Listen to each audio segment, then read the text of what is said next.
কি অবস্থা, কেমন আছেন সবাই? আপনারা তো ভালো থাকবেন। কয়দিন আগে স্বাধীনকরণের লেগে নামছিলেন রোডে ঘাটে, ভালো নামছেন রোডে ঘাটে। এই প্রবাসীকে টেয়া ছাড়া আর প্রবাসীকে সাপোর্ট ছাড়া তো জিততে পারেন নাই। আর এই প্রবাসীকে হোগায় আঙ্গুল দেওয়ানোর লেগে আপনারা এখন ফিল্ডে কি করতেছেন?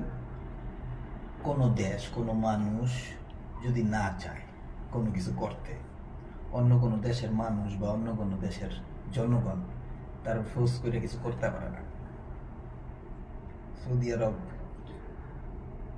কত কত কোটি মানুষ, এর ভিতরে বাঙালি কত গেলি, এই বাঙালি মানুষ গিলিরে যেন হোগা গিলি মারতেছেন আপনারা।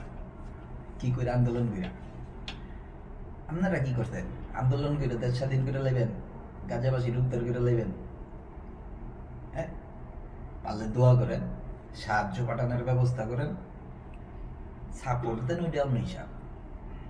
কিন্তু এই যে মনে করেন যে রেমিটেন্স দোদ্দা করে যে হোগাগিলি মারতেছেন, এখন বাংলাদেশের মানুষ সৌদি আরবের রাস্তাঘাটে হাঁটতে পারে না, চলতে পারে না। কে লেগা? দেখলি দাবরান দেয়, রোডে ঘাটার থেকে ওড়ায় লই জায়গা, ওটাই নিয়ে কারো আকামা থাকতে, কারো আকামা নাই, অবৈধ কাজের থেকে ফিরতে আছে, বাসার থেকে বার হইছে, এরকম অবস্থায় দূরে দূরে নিয়ে নিয়ে